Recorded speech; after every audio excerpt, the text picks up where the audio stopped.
யாக்கோபு அதிகாரம் 2. என் சகோதரரே, மகிமையுள்ள நம்முடைய கர்த்தராகிய இயேசு கிறிஸ்துவின் மேலுள்ள விசுவாசத்தை பட்சபாதத்தோடே பற்றிக் கொள்ளாதிருப்பீர்களாக.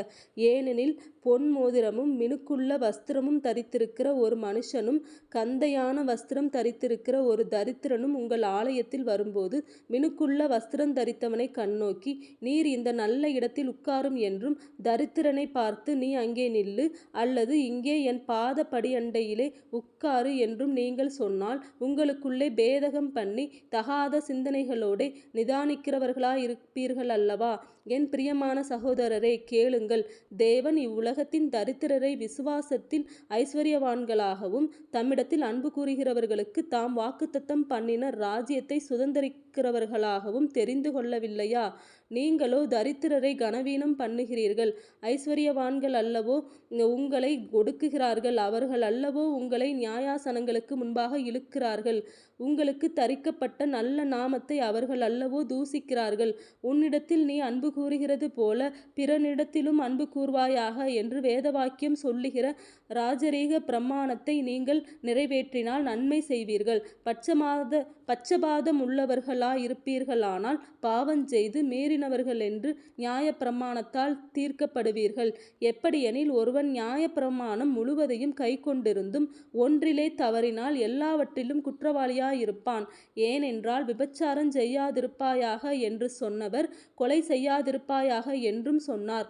ஆதலால் நீ விபச்சாரம் செய்யாமலிருந்தும் கொலை செய்தாயானால் நியாய பிரமாணத்தை மீறினவனாவாய். சுயாதீன பிரமாணத்தினால் நியாய தீர்ப்படைய போகிறவர்களாய் அதற்கேற்றபடி பேசி அதற்கேற்றபடி செய்யுங்கள். ஏனென்றால் இரக்கஞ்செய்யாதவனுக்கு இரக்கமில்லாத நியாய தீர்ப்பு கிடைக்கும். நியாய தீர்ப்புக்கு முன்பாக இரக்கம் மேன்மை பாராட்டும். என் சகோதரரே, ஒருவன் தனக்கு விசுவாசம் உண்டென்று சொல்லியும் கிரியைகளில்லாதவனானால் அவனுக்கு பிரயோஜனம் என்ன? அந்த விசுவாசம் அவனை இரட்சிக்குமா? ஒரு சகோதரனாவது சகோதரியாவது வஸ்திரமில்லாமலும் அனுதின ஆகாரமில்லாமலும் இருக்கும்போது உங்களில் ஒருவன் அவர்களை நோக்கி, நீங்கள் சமாதானத்தோடே போங்கள், குளிர்காய்ந்து பசியாறுங்கள் என்று சொல்லியும் சரீரத்திற்கு வேண்டியவைகளை அவர்களுக்கு கொடாவிட்டால் பிரயோஜனம் என்ன? அப்படியே விசுவாசமும் கிரியைகளில்லாதிருந்தால் தன்னிலே தானே செத்ததாயிருக்கும். ஒருவன், உனக்கு விசுவாசம் உண்டு, எனக்கு கிரியைகளுண்டு, கிரியைகளில்லாமல் உன் விசுவாசத்தை எனக்கு காண்பி, நான் என் விசுவாசத்தை என் கிரியைகளினாலே உனக்கு காண்பிப்பேன் என்பானே. தேவன் ஒருவர் உண்டென்று விசுவாசிக்கிறாய். அப்படி செய்கிறது நல்லதுதான். பிசாசுகளும் விசுவாசித்து நடுங்குகின்றன. வீணான மனுஷனே, கிரியைகளில்லாத விசுவாசம் செத்ததென்று நீ அறிய வேண்டுமோ? நம்முடைய பிதாவாகிய ஆபிரகாம் தன் குமாரன் ஈசாக்கை பலிபீடத்தின் மேல் செலுத்தினபோது கிரியைகளினாலே அல்லவோ நீதிமானாக்கப்பட்டான். விசுவாசம் அவனுடைய கிரியைகளோடே கூட முயற்சி செய்து கிரியைகளினாலே விசுவாசம் பூரணப்பட்டதென்று காண்கிறாயே. அப்படியே ஆபிரகாம் தேவனை விசுவாசித்தான், அது அவனுக்கு நீதியாக எண்ணப்பட்டது என்கிற வேதவாக்கியம் நிறைவேறிற்று. அவன் தேவனுடைய சிநேகிதன் எண்ணப்பட்டான்.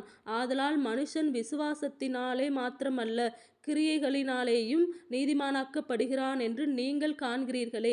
அந்தபடி ராகாப் என்னும் வேசியும் தூதர்களை ஏற்றுக்கொண்டு வேறு வழியாய் அனுப்பிவிட்டபோது கிரியைகளினாலே அல்லவோ நீதியுள்ளவளாக்கப்பட்டாள்.